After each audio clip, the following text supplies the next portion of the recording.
Hello friends, welcome back to VM's life styles. இன்னைக்கு என்ன பார்க்கணும்னா ஈவினிங் ஆயிட்டு ஸ்நாக்ஸ் ஒன்றுமே இல்லை. வீட்லேயும் தேடி பார்த்தா ஒன்றும் இல்லை. பார்த்தா இந்த அரிசி மட்டும்தான் இருக்குது. இது வச்சு நம்ம என்ன பண்ணலாம் பார்த்தா பொருளாங்க பண்ணலாமா. பொருளங்கானா எப்படி இருக்கும் வாங்க பார்க்கலாம், வீடியோக்குள்ளே போகலாம். இந்த அரிசி நல்லா பொரியணுங்க. பொரிஞ்சோடனே நம்ம மிக்சியில் கொடுத்து திரிக்கணும். இது சின்ன பிள்ளைங்க நல்லா விரும்பி சாப்பிடும். ஏன்னா ஈவினிங் டைம் ஸ்நாக்ஸ் ஒன்றுமே இல்லை, அதுக்கு இது சாப்பிட்றதுக்கு நல்லா இருக்குங்களா. இதில் இந்த அரிசி வச்சு 2 டிப்ஸ் இருக்கு. நான் இன்னொரு ஸ்வீட்டுன்னு சொல்லி தரேன். ஈஸியான, அதாவது ரொம்ப ஈஸி. பாருங்க, ஏற்கனவே அரிசியை நல்லா வறுத்து திரிச்சு வச்சிருக்கிறோம். இங்கே வெள்ளைப்பாகு எடுக்கணும். வெள்ளத்தை தண்ணி ஊற்றி வச்சிருக்கோம். லைட்டாக தண்ணி ஊற்றுங்க, நிறைய ஊற்றிடாதீங்க. இப்போ பாருங்க, அந்த வெள்ளைப்பாகு மாதிரி இப்போ இது இந்த அரிசியில் மிக்ஸ் பண்ண போகிறோம். இப்போ பாருங்க, நல்லா மிக்ஸ் பண்ணிட்டோம். இப்போ உருண்டை மாதிரி பிடிச்சிக்கிறோம்.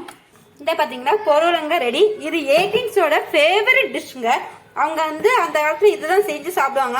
எவ்வளவு அழகா இருக்கு பாருங்க டேஸ்ட். அதே மாதிரி நீங்க ஒரே டிப்ஸ் சூடா செஞ்சிருங்க. சூடாவே இந்த உருண்டை பிடிங்க, இல்லைன்னா உருண்டை பிடிக்க வராது. ஸோ நீங்களும் ட்ரை பண்ணி பாருங்க. மறக்காம லைக் பண்ணுங்க, ஷேர் பண்ணுங்க, சப்ஸ்கிரைப்